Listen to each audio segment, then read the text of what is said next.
Il est 20 h sur la télévision togolaise. Mesdames, Messieurs, bonsoir. Voici d'abord les titres de ce dimanche. Journée africaine de la sécurité routière. La courtoisie sur la route est au centre de la célébration de cette année. Scan Togo a pour l'occasion organisé une visite de terrain. Elle a permis aux journalistes de découvrir le système de management de cette entreprise. Des précisions à suivre dans ce journal. Les feux de brousse ou de végétation tardif, une pratique courante en saison sèche. Il est annoncé la réglementation de ce phénomène au Togo, mais en attendant, les conséquences, les mesures préventives et quelques conseils pratiques à suivre dans ce journal. Et puis un rapport a été élaboré par la Haute Autorité de prévention et de lutte contre la corruption et les infractions assimilées à Plusia. Il porte sur la perception et le coût de la corruption au Togo. Tous les détails à suivre dans ce journal. La journée de la sécurité routière a été célébrée ce vendredi par Scan Togo. Elle a été marquée par une visite de terrain sur le site de production de clinker à Tabligbo. Le système de management de l'entreprise a été présenté à cette occasion aux journalistes. Des précisions avec Chris Sagbedinou et Louis Cassi. Plaque de haute visibilité fixée à l'arrière des camions, port obligatoire de masques, d'épis et de ceintures de sécurité, système de géolocalisation intégré au tableau de bord avec caméra de surveillance. Un système de management sécurité routière qui prend en compte tous les détails. Nous sommes à Scan Togo, filiale de Heidelberg Cement Group. Ici, on fait de la sécurité, que ce soit sur le site ou en dehors, une priorité. Objectif, prévenir au maximum les accidents sur les routes togolaises. Nous avons commencé ce projet 2019-2020 et bien avant cette période-là, nous avons des cas d'accidents mortels allant de 5 à 10 dans le cluster. Mais de 2019 à 2020, il n'y a presque pas d'accidents mortels. Il y a ce que nous appelons les patrouilles sur les différents corridors pour suivre un peu le comportement des chauffeurs sur les voies. Nous sommes outillés. Par exemple, quand nous parlons de GPS, le système de géolocalisation, ce sont des outils que nous avons installés et suivis chaque fois avec des rapports. Et ce système GPS est couplé de caméras pour essayer de couvrir un tant soit peu tout ce que nous avons déjà identifié comme étant des causes principales des situations indésirables, voire les accidents que nous ne souhaitons pas. Le plan d'action sécurité routière mis en branle est expliqué aux journalistes dans le cadre de la célébration de la Journée africaine de la sécurité routière. Il cible les camions qui subissent les contrôles réguliers, mais aussi les transporteurs. Il y a d'abord un contrôle journalier qui se fait au niveau du parking et puis un contrôle beaucoup plus poussé qui est un contrôle indépendant effectué par un prestataire externe et qui nous assure les bonnes conditions ou l'état normal de fonctionnement des camions. Avec les transporteurs, nous avons créé ce que nous appelons le passeport du chauffeur. Ce passeport-là, c'est un lien qui unit Heidelberg Cement Togo et le transporteur. Donc dedans, il y a un certain nombre de formations, un certain nombre de sensibilisations qui sont entreprises sur l'année et il y a un recyclage qui est fait. C'est en fait agir sur le comportement des chauffeurs. Parce que la majorité des accidents, quand même, à plus de 90%, c'est lié à l'attitude et au niveau comportement. Un parking tracé d'une capacité de 200 camions est aussi mis à la disposition des transporteurs pour réguler le trafic des véhicules. À différents niveaux, des panneaux renseignent visiteurs et personnels sur les approches de sécurité routière adoptées par Scan Togo pour éviter toutes sortes d'accidents et préserver les vies humaines. La brigade forestière de Kalaré dans le parc national Fazao Malfakassa a été rénovée. Les travaux lancés il y a 4 mois sont achevés. Un projet du gouvernement togolais soutenu par l'Union européenne dans le contexte du programme d'appui à la lutte contre le changement climatique. L'infrastructure a été mise à la disposition des bénéficiaires. Désiré Aloye pour le reportage.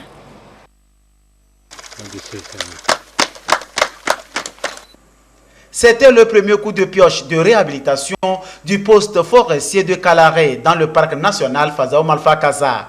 4 mois après, voici le nouveau visage du site, plus accueillant.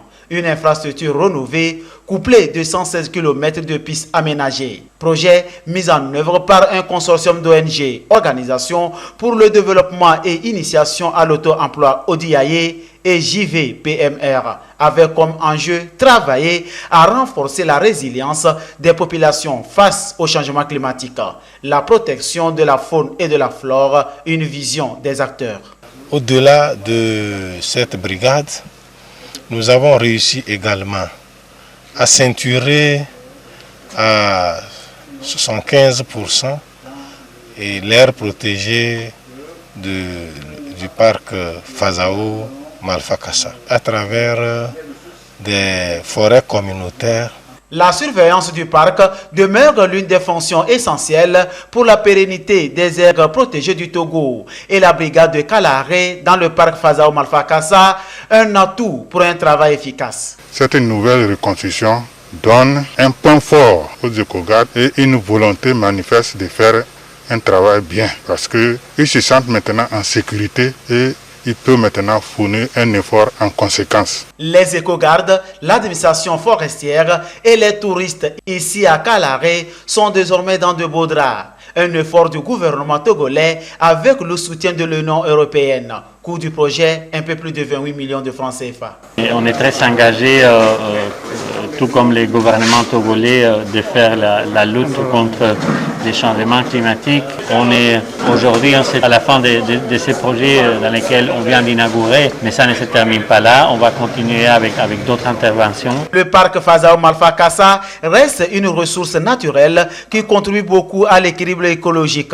Il a une superficie de plus de 192 000 hectares, environ 4% de la superficie du Togo, cadré par une dizaine de brigades forestières, complexes, gérées d'une façon participative. Nous allons toujours aider les éco-gardes dans la réussite de cette mission, parce que c'est un atout pour nous. Aujourd'hui, si la brigade de Kalahari abrite les animaux, les touristes peuvent venir voir ces animaux et ça nous ferait aussi des ressources. C'est le lieu de remercier l'Union européenne et le gouvernement togolais pour l'appui. La gestion durable de l'environnement, un enjeu pour le gouvernement togolais. Un projet matérialisé grâce au PALCC de l'Union européenne qui accompagne le gouvernement togolais dans la gestion environnementale face au changement climatique. La brigade forestière de Kalahari, en 2 blocs A et B rénovés, est à 20 km à l'ouest de l'Amadessi dans Tchaoudjo 2. Feu de brousse tardif, une menace pour l'environnement, un phénomène fréquent surtout en saison sèche. Le plus souvent incontrôlé, ces feux de végétation calcinent tout sur leur passage, portant atteinte à l'environnement. Nous vous proposons ce soir dans ce sujet les conséquences de ces feux ainsi que les mesures préventives. C'est avec Tchazinambaga. Nous sommes ici dans la préfecture de Kwengal-Ouest. La montagne à l'entrée de la ville de Naki-Est, en venant de Dapaon, totalement consumée par les flammes dévastatrices des feux de brousse. Les populations ont souvent recours à cette pratique pour des raisons utilitaires comme l'aménagement des plantations ou la chasse. Des fois, ce sont des incendies involontaires dus à la négligence. Un mégot de cigarette jeté au bord de la route, par exemple. Il y a aussi des feux d'origine criminelle. Quelle que soit la source, les feux de brousse constituent un véritable danger pour la biodiversité. Les feux peuvent, lorsqu'ils ne sont pas contrôlés, brûler les récoltes. Également, il y a des élevages qui sont faits dans des fermes et que quand le feu arrive, ça peut brûler tous les poulaillers et le bétail et les volailles qui s'y trouvent. Un feu peut brûler tout un village avec tout ce qui s'y trouve comme habitation, les biens matériels, des êtres humains même qui vont même être calcinés dans des feux comme ça. Lorsque le feu est mis par hasard ou qu'il n'est pas contrôlé, vous allez vous rendre compte que tout de suite, une forêt qui était là avec tout son écosystème et les espèces végétales qui s'y trouvent vont partir en flammes. Et lorsque le feu n'est pas vraiment un feu planifié ou contrôlé, vous allez voir que vous pouvez tout de suite brûler des superficies de forêt. Chaque année, ce sont 30 000 km² de végétation, soit plus de la moitié de la superficie du Togo, qui partent en fumée. La menace est bien réelle. Voilà pourquoi, depuis 2008, le gouvernement a réglementé la pratique à travers le Code forestier, notamment dans ses articles 64, 65 et 66. La réglementation aujourd'hui, c'est d'opter pour les feux précoces. Vous voyez, ces feux qui brûlent avec moins d'intensité parce qu'ils sont mis à un moment où la dessiccation même des herbes est entre 60 et 70%. Alors en ce moment, les herbes brûlent mais ne brûlent pas entièrement. L'appel à la population, c'est de faire des pare-feux autour de tout ce qui est susceptible de brûler. Parce que des fois, le feu arrive quand vous n'êtes pas là. Vous n'êtes pas là. Donc, avec un pare-feu, au moins, vous pouvez couper l'élan du feu. Lorsque vous avez un édifice, un grenier, une plantation, avec un pare-feu, vous le protégez comme ça contre les feux. Le pare-feu ou coupe-feu est une bande de terrain défrichée de 3 à 5 mètres de largeur, comme celle-ci, permettant de limiter la propagation du feu vers les sites qu'on veut protéger. En plus de cette technique, le ministère de l'Environnement et des Ressources forestières mise également sur l'approche communautaire avec des comités anti-feu. Les comités anti-feu sont installés au niveau des populations pour qu'en cas de feu, ces comités puissent venir en aide aux populations et éteindre ce feu ou circonscrire ce feu. Aujourd'hui, la gestion des feux se fait d'une manière participative. C'est avec les populations que nous gérons ces feux. C'est pourquoi vous voyez qu'un peu partout, le ministère exhorte à ce qu'on mette en place des comités anti-feu qui jouent le rôle d'alerte en cas de feu pour alerter tout un village ou toute une communauté à pouvoir réagir et éteindre ou circonscrire le feu. Et lorsque le feu prend des proportions inquiétantes, il est indiqué d'appeler rapidement les sapeurs-pompiers qui ont l'art et les moyens appropriés pour venir à bout des flammes. Les consultations publiques sur le projet de la plateforme industrielle d'Adetikop se sont achevées. Elles ont permis de recueillir les avis des populations et les rassurer sur les impacts environnementaux de ce projet. Le résumé avec Abel Aboussi et Sonia Amenikbo. Le projet relatif à la plateforme industrielle d'Adetikop est expliqué aux populations locales. Une plateforme dont l'investissement s'élève à 13 milliards de francs CFA a reçu l'adhésion des populations à la base. En prélude à la validation des études d'impact environnementaux, l'Agence nationale de gestion de l'environnement a procédé à des consultations publiques.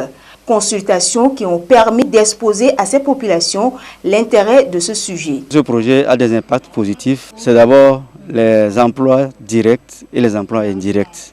Les impacts négatifs, on peut ici parler des pollutions. Mais à ces pollutions-là, il y a des mesures correctives et des mesures de compensation. Le projet a été de fond en comble expliqué à ces populations et qui ont remercié les promoteurs de ce projet, le chef de l'État, pour avoir initié ce projet qui contribuera à leur bonheur. Située au nord de Lomé, la plateforme s'étend sur 400 hectares. Elle est destinée à créer 35 000 emplois directs et indirects conformément aux objectifs du PND. Il est question de promouvoir la transformation des produits locaux. Les gens d'Adoglové, les gens d'Adetikop, les villages entourants vont trouver du travail à faire. Les travaux ont démarré en août dernier. Il consiste à construire une zone industrielle et des services logistiques intégrés de classe mondiale. Dans l'actualité également, la Haute Autorité de prévention et de lutte contre la corruption et les infractions assimilées à Prussia a mené une enquête sur la corruption au Togo. Étaient concernés les ménages, les populations ainsi que les firmes. Le rapport d'enquête a été présenté aux populations de la région maritime. Le compte-rendu de Robert Potogbe et de Abidé Nyasingbe. Le Togo a une nouvelle cartographie de la corruption suite aux résultats de l'étude commanditée en 2019 par la Haute Autorité de prévention et de lutte contre la corruption et les infractions assimilées. Le rapport est disséminé dans la région maritime. L'enquête du rapport structuré en 3 parties a porté sur la perception et le coût de la corruption vis-à-vis des entreprises et des populations. Le rapport contient la réalité de la corruption dans notre pays, les causes principales de la corruption dans notre pays. On a identifié la pauvreté, la cupidité, l'impunité. L'étude a aussi identifié les services les plus exposés à la corruption. La APLUSIA veut, à travers cette campagne nationale de publication de son rapport, impliquer tous les citoyens et les premières autorités locales pour faire front contre le fléau. Il faut que la population s'y adhère. C'est pourquoi dans nos mots, nous avons bien précisé que tout le monde doit pouvoir être attentif à écouter toutes les communications qui passeront ici, à ne pas faire économie des connaissances ou des expériences que chacun de nous a en la matière et à pouvoir apporter plutôt sa pierre pour une contribution efficace. L'exploitation des données obtenues servira à actualiser le plan stratégique 2019-2023 de l'institution et à élaborer la stratégie nationale de lutte contre la corruption. Suite de la visite de chantier de Madame le Premier ministre dans la région des Savanes, à Barkwassi et à Sadori, où elle a apporté les salutations du chef de l'État aux acteurs et bénéficiaires des différents projets, elle les a félicités et encouragés pour leur mobilisation à participer à la réalisation de ces projets. Nous suivons un petit extrait de Madame le Premier ministre. Je voudrais transmettre à vous tous et à toutes les salutations fraternelles de son Excellence, Monsieur le Président de la République, que vous connaissez très bien, qui est un habitué de Sadori. Je voudrais saisir l'occasion pour vous dire que nous partageons toutes les difficultés que vous subissez dans la mise en œuvre de projets de réhabilitation et d'élargissement de la voie. Quand on prend la voie, on se rend compte de la difficulté que vous vivez au quotidien. Donc aujourd'hui, je viens vous dire, oui, il y a eu des difficultés, mais le gouvernement se mobilise pour pouvoir aider à ce que ces difficultés-là soient contournées et qu'on puisse réellement accélérer les travaux.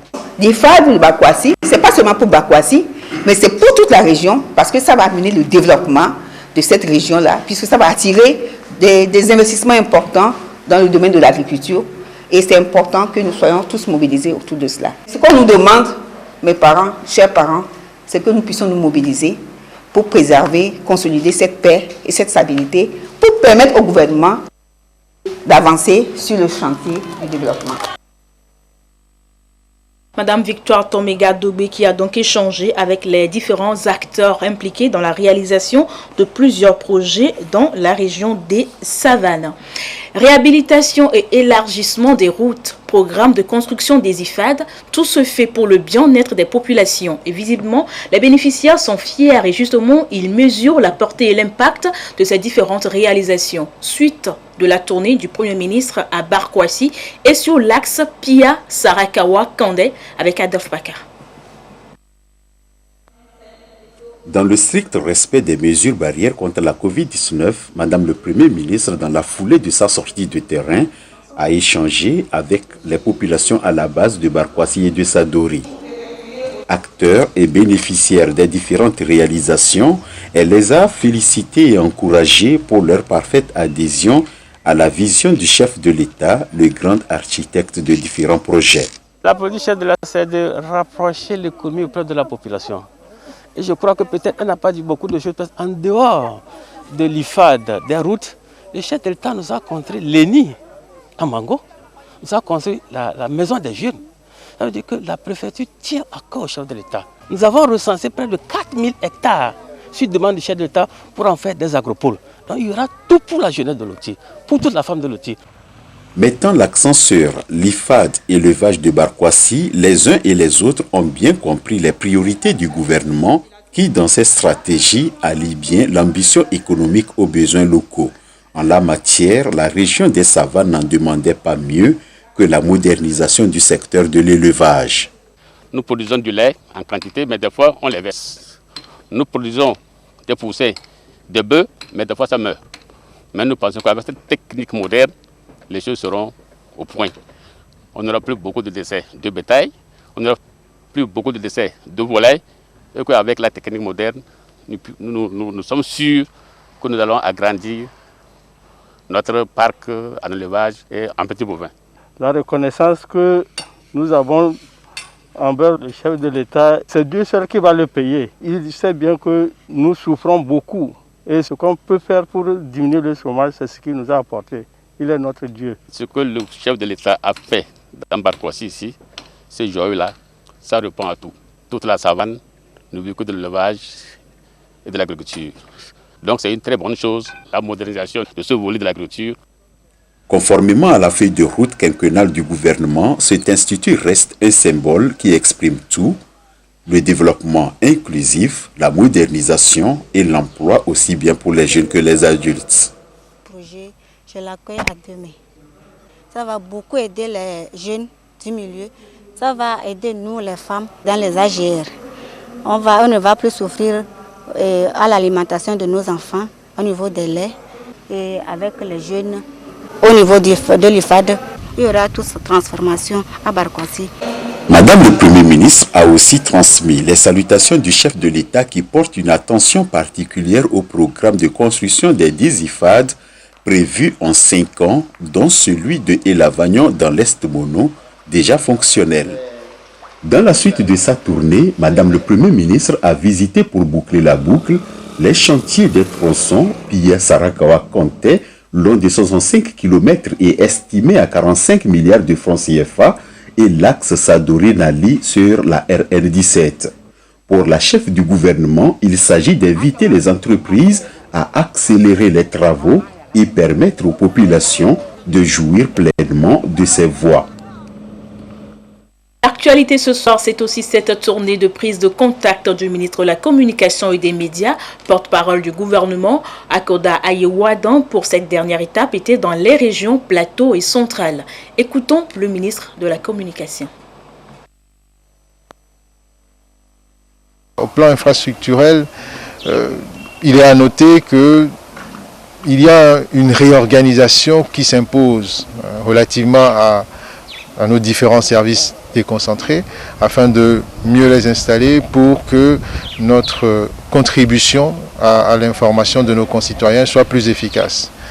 Au plan matériel, un travail a déjà été commencé et il faut le poursuivre en termes d'équipement de nos services déconcentrés et en termes de rationalisation aussi des moyens que nous avons. Tout ceci me fait dire que le travail qui est réalisé jusque-là reste un travail de qualité.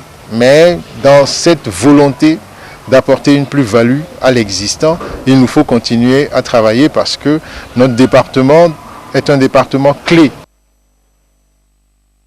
La ministre de l'Action sociale, de la promotion de la femme et de l'alphabétisation a quant à elle rencontré à Atapamé le personnel de la région des Plateaux relevant de son ministère. Objectif, présenter la feuille de route de son ministère et amener chacun à un engagement participatif pour l'atteinte des résultats attendus. Écoutons la ministre de l'Action sociale.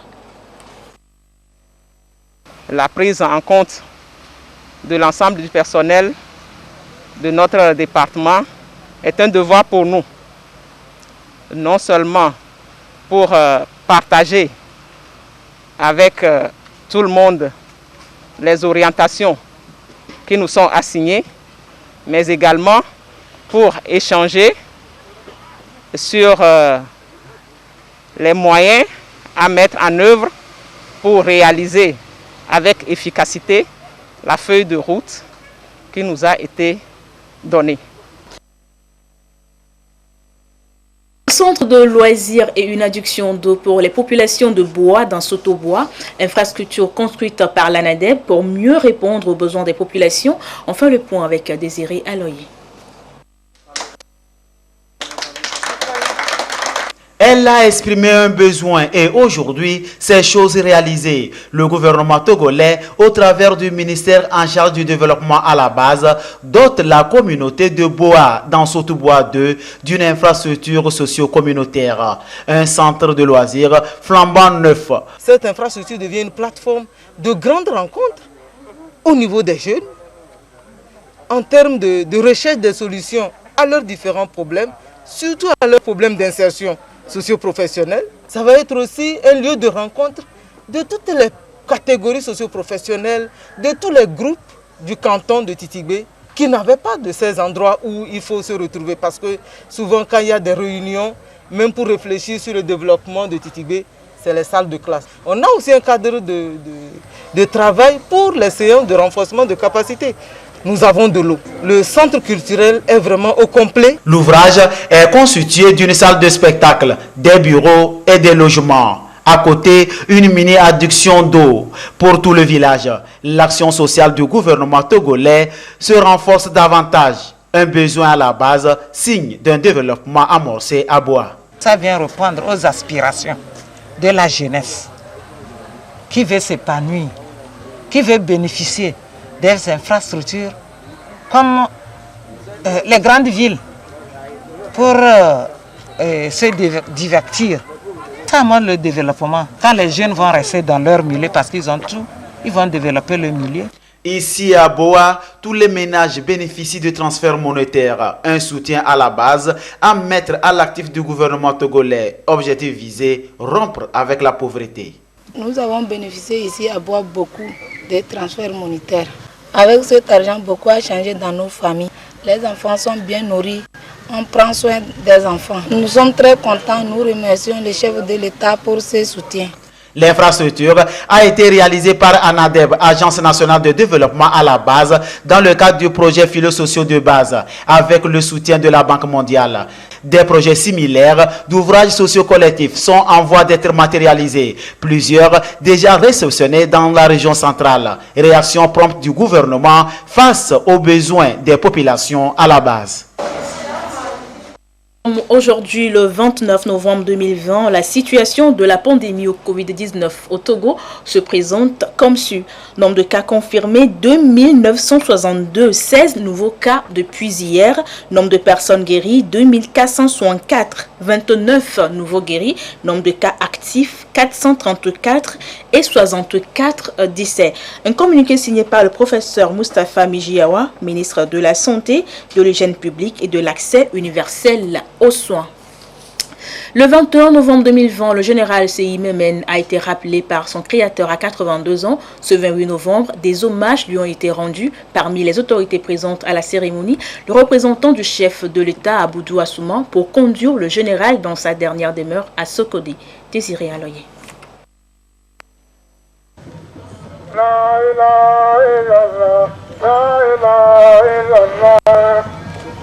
Allah a donné, Allah a repris les autorités civiles, militaires, religieuses et les foules, au premier rang desquelles le représentant du chef de l'État, Aboudou Assouman, président de la Cour constitutionnelle du Togo, ont tenu aux côtés de la famille biologique, exprimer leur compassion, la douleur suite à la disparition de l'illustre feu général Adam Kerike C.I. Memen. Reconnaissance traduite par des hommages pour honorer sa mémoire. Papa, tu fus un grand homme authentique envers tes enfants, tes épouses et tes petits-enfants, et un homme fidèle en amitié. Papa, tu étais notre pilier, notre forteresse, et ton brusque départ laissera un vide tellement immense que seul le souvenir de ton amour et de ton dévouement envers nous aideront à combler. Homme de pardon, tu nous as inculqué cette valeur qui t'a permis de vivre en paix, selon tes propres mots. Les cadres de la région centrale ont aussi témoigné. Pour nous, cadres de la région centrale, il ne fait aucun doute que tout le long de son parcours militaire comme politique, aux côtés du père de la nation, le général Gnassingbé et Adema, le général C.I. Memen a fait montre d'une grande loyauté, de fidélité et de rigueur, ce qui lui vaut les différentes promotions politiques et militaires. Durant sa carrière de député au ministre, nous, ses jeunes frères, avons beaucoup appris de lui. La première qualité que les cadres de la région centrale ont appris du général, c'est son humanisme, son humilité et son esprit de partage. Durant tout son parcours, il a toujours compris que combativité, loyauté et persévérance rimaient. Nous tenons à réexprimer nos différentes gratitudes au président de la République, son Excellence M. Faure et Sozum Gnassingbé, pour son soutien multiforme et son affection à l'endroit de la famille éplorée. Feu général C.I. Memen a marqué aussi la vie du football au Togo et à l'international. Président de la Fédération togolaise de football, il a aussi servi à la CAF, Confédération africaine de football. Aujourd'hui, par ma voix nos instances, notamment la FIFA et la CAF, rendent hommage à un grand homme de football qui incarnait ce mélange d'humanisme, de travail et de générosité sincère. Je salue également devant vous le parcours exceptionnel d'un homme qui incarnait la rigueur et la détermination de ceux qui savent la valeur du travail et le prix de l'engagement bénévole. Toute la vie du général Seyi Memen témoigne de ses qualités qui en firent, je le répète, un homme unanimement apprécié, notamment au sein des instances dirigeantes de la première discipline sportive de notre pays, qu'est le football. Mais avant de diriger notre fédération, celui que nous pleurons a été joueur, entraîneur et président de club, pour ceux qui ne le savent pas. Et c'est logiquement qu'il a pris la tête de la Fédération togolaise de football en 1971. Sous son mandat, l'équipe nationale du Togo s'est qualifiée pour la première fois de son histoire à la phase finale d'une Coupe d'Afrique des Nations en 1972. C'est l'époque des joueurs de renom comme Tommy Sylvestre, Oyin, Da Silveira Djevi, Nkwati et de l'emblématique Edmond Apeti, dit Dr Kaolo. Ce n'était là que le début d'un parcours qui allait le voir reprendre les rênes de la FTF de 1977 à 1982, une période au cours de laquelle le Togo remporta la Coupe du 20e anniversaire du Conseil de l'Entente. Puis plus tard, de 1993 à 1998, où il a permis de nouveau de qualifier le Togo à la phase finale de la Coupe d'Afrique des Nations Burkina 1998. Sur le continent, il a également laissé ses empreintes. Il a travaillé aux côtés du président de la CAF, Issa Hayatou, en qualité de vice-président pour asseoir le développement du football sur le continent. Les forces armées togolaises, par la voix du chef d'état-major général adjoint, le colonel Kodjo Ekpe Apedo, ont reconnu la bravoure du général, un homme qui exige de ses frères d'armes les bonnes pratiques de rigueur. Mon général et grand aîné, vous dont le parcours singulier et la riche carrière ont servi d'exemple pour les officiers de ma génération et pour tous ceux qui s'efforcent de marcher dans les glorieux sillons que vous avez tracés. Les archives garderont de lui, à la sortie de cette formation, le souvenir d'un officier de grande valeur intellectuelle, morale et professionnelle, ayant eu haute idée de son métier, s'acquittant de ses fonctions avec pragmatisme, rigueur et efficacité et suscitant l'admiration de tous par ses nombreuses décorations nationales et étrangères. Parallèlement à cette carrière militaire exemplaire, le général Memen laisse les marques d'une personnalité éprise de valeurs sûres dans le management des organisations étatiques et internationales. Ses qualités de gestionnaire rigoureux ont ainsi permis aux douanes togolaises d'engranger des recettes exceptionnelles lors de l'exercice 1984, ce qui lui a valu les chaleureuses félicitations du chef de l'État. Les hommes et les femmes de la police nationale aussi se souviennent encore de son goût prononcé pour l'excellence, son sens de la rigueur et la qualité de ses analyses. La session au rang du général de brigade le 25 avril 1997 fut pour lui et pour tous ceux qui avaient suivi son parcours hors du commun la consécration d'une carrière bien remplie. Mais l'on ne saura épuiser la vie et l'œuvre du général Memen sans évoquer l'engagement qui fut le sien en faveur du développement du sport en général et du football en particulier au plan national, africain et global. En nous inclinant respectueusement devant votre dépouille, nous disons que c'est à Allah qu'appartient ce qu'il a pris et c'est à lui qu'appartient ce qu'il a donné. Que sa volonté soit faite. Le général Adam Kerike Seimemen fut ministre de l'Intérieur, puis ministre de la Justice. Il a servi aussi à la tête de la police togolaise et puis directeur général des douanes.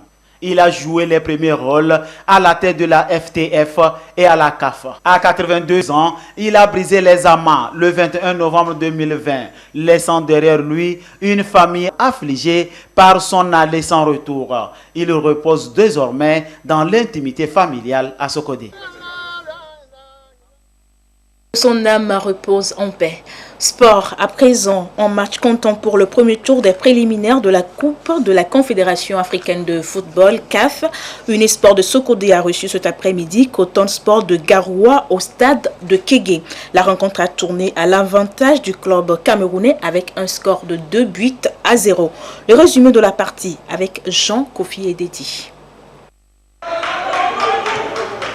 Pour le vice-champion du Togo 2019-2020, Unisport de Sokodé, l'apprentissage en Coupe continentale démarre difficile. Lors de son premier match de la compétition face à Coton Sport de Garoua, le club togolais en a eu pour son compte. Les habitués ont dicté la loi. Mieux, Coton Sport de Garoua a passé un après-midi tranquille à Lomé. Plus en place techniquement et physiquement, les cotonculteurs du Cameroun ont réussi à trouver la faille et ont ouvert le score à la 34e minute. Œuvre de Souaïbou Marou. Unisport subit donc la domination de l'adversaire sans grande réaction durant la première période qui finit sur cet avantage du club camerounais. Du retour des vestiaires, Unisport se montre mordant, mais pas pour longtemps. Les Rouges ont vu leur ardeur vite émoussée par le second but camerounais signé Lambert Guémeraïna. Un déséquilibre des forces s'installe. Coton Sport avance, Unisport subit. Et c'est sur ce visage de jeu traduisant la méforme des Togolais qu'a pris fin ce match aller du premier tour préliminaire de la Coupe CAF. Le retour est prévu pour dimanche 6 décembre au Cameroun. Par un communiqué, la présidente de l'Assemblée nationale informe les honorables députés que la 11e séance plénière de la 2e session ordinaire de l'année aura lieu demain lundi 30 novembre 2020 à 15h au siège de l'Assemblée nationale. Un communiqué signé par Yawati Bodi-Tchegan, présidente de l'Assemblée nationale. Et ainsi s'achève cette randonnée de l'information. Merci à vous de l'avoir subi. Très belle soirée chez vous. Dans le respect des mesures barrières, rendez-vous à 22h30 pour l'édition de nuit.